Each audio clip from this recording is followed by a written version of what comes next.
मित्रांनो, जीवनात स्वतःला आलेल्या अपयशाला कधीच दुसऱ्याला कारणीभूत समजू नका. कारण दिवा विझायला नेहमी हवाच कारणीभूत नसते, तर कधीकधी दिव्यातही तेल कमी असते. विचारांचा प्रभाव मनावर पडतो, मनाचा प्रभाव शरीरावर पडतो, शरीर आणि मन या दोन्हींचाही प्रभाव जीवनावर पडत असतो. म्हणून नेहमी चांगले विचार मनात आणावेत आणि समाधानी राहावे. उगवणाऱ्या सूर्याचे आणि पळणाऱ्या घोड्याचे चित्र भिंतीवर लावून प्रगती होत नसते. प्रगती करण्यासाठी सूर्योदयाच्या आधी उठून घोड्याच्या वेगाने कष्टाची दौड करावी लागते. जीवनातील कोणत्याही दिवसाला दोष देऊ नका, कारण उत्तम दिवस आठवणी देतात, चांगले दिवस आनंद देतात, वाईट दिवस अनुभव देतात, तर अत्यंत वाईट दिवस आपल्याला शिकवण देतात. अहंकार कोणालाच चुकलेला नाही. त्याचे पण दोन चेहरे असतात, एक स्वाभिमान आणि दुसरा गर्व. अहंकाराचं रूपांतर जेव्हा स्वाभिमानात होतं तेव्हा कर्तृत्व जन्माला येतं, आणि जेव्हा तो गर्वाचं रूप धारण करतो तेव्हा तो फक्त विनाशाला निमंत्रण देतो. नातं हे वेळ पाहून पळ काढणारं नसावं, तर ते मनाचं तळ गाठणारं असावं. आलेल्या प्रसंगी झळ सोसून मनाला बळ देणारं असावं. कधी अडल्यानडल्याची हाक तुमच्यापर्यंत पोचत असेल तर ईश्वराचे आभार माना, कारण तो समर्थ असतानाही इतरांच्या मदतीसाठी त्याने तुमची निवड केली आहे.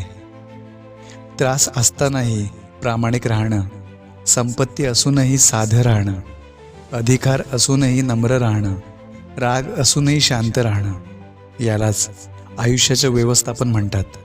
सूर्याची पण काय गंमत असते ना.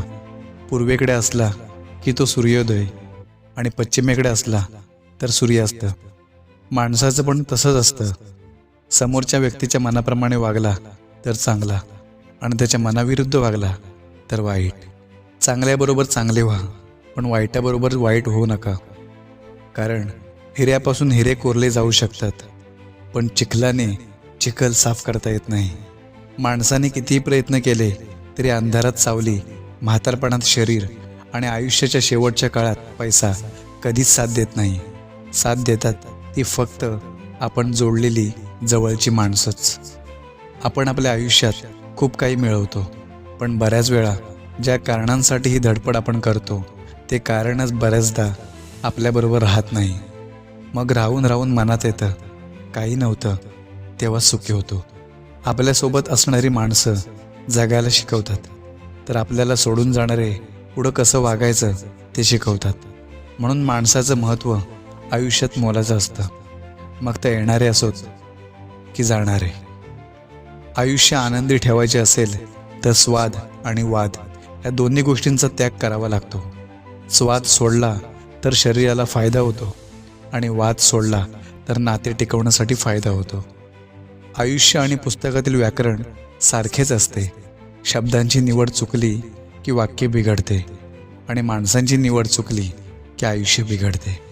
खेळ असो वा आयुष्य, आपलं सामर्थ्य तेव्हाच दाखवा जेव्हा समोरचा आपल्याला कमजोर समजत असेल.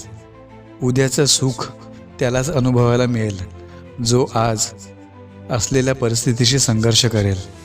स्वतःचं ओझं स्वतः उचलण्याचं सामर्थ्य असलं पाहिजे. दुसऱ्यावर अवलंबून राहण्यापेक्षा स्वतः आव्हाने स्वीकारा. जेथे योगायोगाने यश मिळते तेथे समाधान जास्त वेळ वास्तव्य करत नाही, मात्र जिथे परिश्रमाने यश मिळते तिथे ते कायम वास्तव्य करते. खरं बोलून मन दुखावलं तरी चालेल, पण खोटं बोलून आनंद देण्याचा प्रयत्न करू नका. आयुष्यातील काही गोष्टी कबड्डीच्या खेळाप्रमाणे असतात. तुम्ही यशाच्या रेषेला हात लावताच लोक तुमचे पाय पकडायला सुरुवात करतात. दीड शहाण्यांपुढे बुद्धीला घासण्यापेक्षा अडाणीपणाची सोंग घेऊन गप्प बसलेलं केव्हाही चांगलं असतं.